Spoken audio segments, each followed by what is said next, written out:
There's a moment near the end of every man's life where the noise finally stops. No more meetings, no more deadlines, no more pretending. And in that silence, one question rises above all the others. Did I actually live, or did I get through it? Mark Twain asked himself that question long before his final years, and what he found terrified him enough to write it down. These are the lessons he learned. Most men learn them decades too late. You don't have to. Who was Twain? Samuel Clemens, the man the world would come to know as Mark Twain, spent his life laughing so the rest of us wouldn't have to cry. He wrote the great American novel.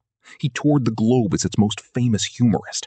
He buried 3 of his 4 children, went bankrupt in his 50s, and rebuilt his fortune from nothing, using nothing but his mind and his mouth. By the time he was an old man, sitting in his white suit on his porch in Connecticut, he had learned things about regret that most men never stop moving long enough to learn. Here is what he wanted you to know. Lesson 2. Kindness. Lesson 2. Kindness is a language the deaf can hear and the blind can see, and it costs you nothing to speak it. Twain said those very words. Most men think strength means never softening, but Twain, who had seen war, poverty, and the death of his own children, came to believe the opposite, that the hardest, most necessary strength a man can have is the strength to be still gentle. Not weak, gentle. There is a difference. The men who learned too late that kindness was never a weakness, that it was, in fact, the only currency that outlives you, are the men who spend their last years wishing they had been softer sooner. Lesson 3. Courage. Lesson 3. Courage is not the absence of fear, it's the mastery of it. Twain wrote that himself, and he lived it. He went bankrupt at 58, humiliated in the very newspapers he used to write for. Instead of hiding, he went on a worldwide lecture tour at nearly 60 to pay off every debt himself, though the law said he didn't have to. He was terrified. He did it anyway. Most men wait for the fear to go away before they act. Lesson 4. Travel. Lesson 4. Travel is fatal to prejudice, and most men die never having left their own zip code of thinking. Twain meant it as more than a postcard slogan.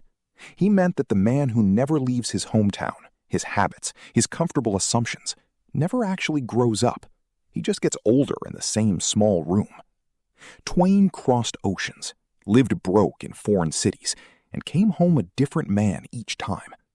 The men who learn too late that the world was always bigger than their excuses are the men who spend their final years quietly asking why they never went. Lesson 5. Love. Lesson 5. Say it now. Twain lost his son Langdon at 19 months old.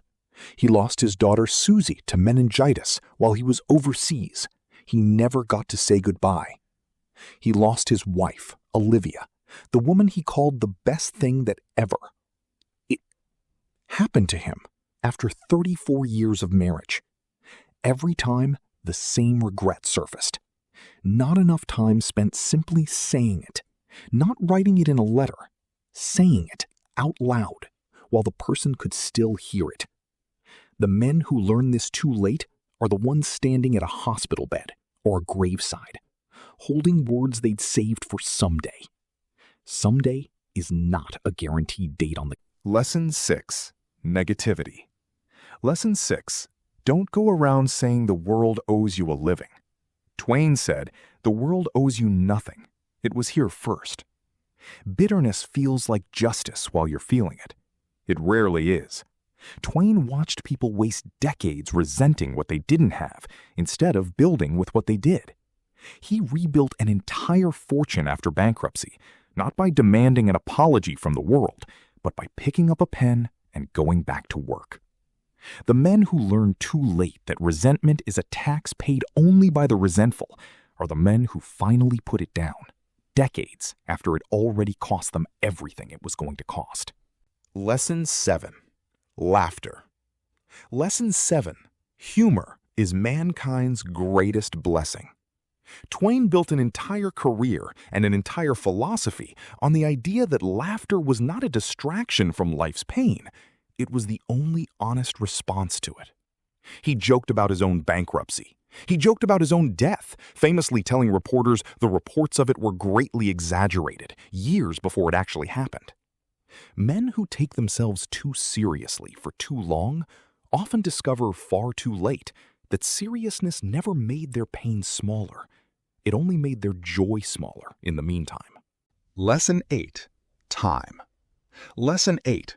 The two most important days in your life are the day you are born and the day you find out why. Most men spend their 20s, 30s, even 40s postponing that second day. There's always a reason to wait. A mortgage, a promotion, a fear of starting over. Twain didn't find his true calling until he'd already failed as a riverboat pilot, a miner, and a printer. He didn't waste those years feeling sorry for the detour. He used them as material. The men who learned too late that there was no perfect moment coming are the men who finally stop waiting for one, usually with far less time left to use it. Lesson 9. Others' opinions. Lesson 9. The man who lives only to be approved of has no life of his own at all. Twain spent his career mocking polite society, religious hypocrisy, and men who cared more about how they looked than who they were. He was hated by critics, banned by libraries, and loved by ordinary readers who recognized the truth in his jokes. He never once tailored his voice to please the rooms that wanted him smaller. The men who learned too late that they spent their whole lives auditioning for people who were never going to clap are the men who finally, quietly, stop performing. Closing lesson. In his final years, sick, grieving, and alone in a house too big for one old man, Twain wrote that the fear of death follows from the fear of life, that a man who lives fully is prepared to die at any time, not because he doesn't care about the ending, but because he already spent the middle the way he meant to. That is the last lesson, and the hardest one. Not to rush toward death, and not to hide from it either, but to live so that when it finally comes looking for you, it finds a man with nothing left unsaid and nothing left undone.